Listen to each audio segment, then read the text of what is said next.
What if I told you that one truck from 1988 could still outwork some rigs built last year? Stick around, because today, we're firing up the legend, the Kenworth 1988 W900, a machine that didn't just move freight, it moved America. Quick engine rev sound. Cut to retro footage. Act 1, the legend begins. Built like a freight train, 0-20 to 230. VO, 1988. Reagan was finishing his second term, gas was under $1, and Kenworth was doing something outrageous, building semis that were less truck, and more freight hauling tanks. The Kenworth W900 from this year wasn't just a vehicle, it was a mechanical manifesto. Steel frames, real chrome, and that unmistakable long nose profile. It wasn't built for comfort. It was built to dominate. Footage, exterior shots of a W900, interior dashboard, gear shift.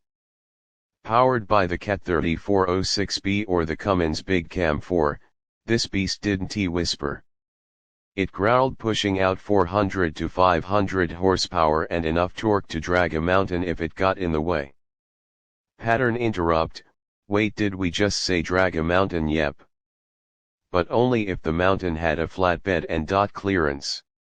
Now, before you think this is just another retro truck story, hold that thought. Because what happens next might just explain why this 1988 model is more valuable today than ever before. Act 2, why it still matters. Old iron, new tech. 2:30 to 5 o'clock. VO, fast forward to today. Trucks come with radar, cruise, lane assist, and more sensors than a NASA rover. But ask a veteran driver, many would still take a well-maintained 88 Kenworth over a brand new unit. Why? Reliability. This truck was from an era before DEF systems, EGR valves, and all those emission headaches. When something went wrong, a wrench and some grit usually fixed it, not a diagnostic laptop. Simplicity equals control. Drivers weren't fighting software updates, they were shifting 18 gears with real mechanical feedback. Transition with hook, and here's where it gets wild in today's market. A pristine 88 Kenworth can fetch north of $70,000.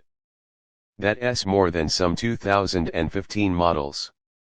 But why would anyone pay that much for a truck that's almost old enough to run for president? Act 3, the cult of the classic. Why someone let go. 5 to 7 o'clock.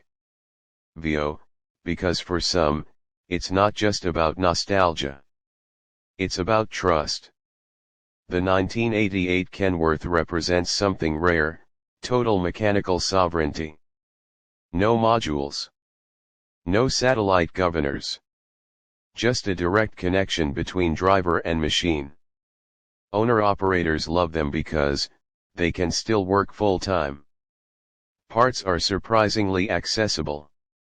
And the resale value it's holding strong. Cliffhanger line, but here's the twist. There's one hidden feature about the 1988 Kenworth most people overlook, and it could be the key to why these rigs are still road warriors in 2025. Cut to a tight shot of the truck's cab interior. Fade to black. VO dramatic. We're talking about a design detail that made this Kenworth a favorite among outlaw drivers, and it's probably not what you think.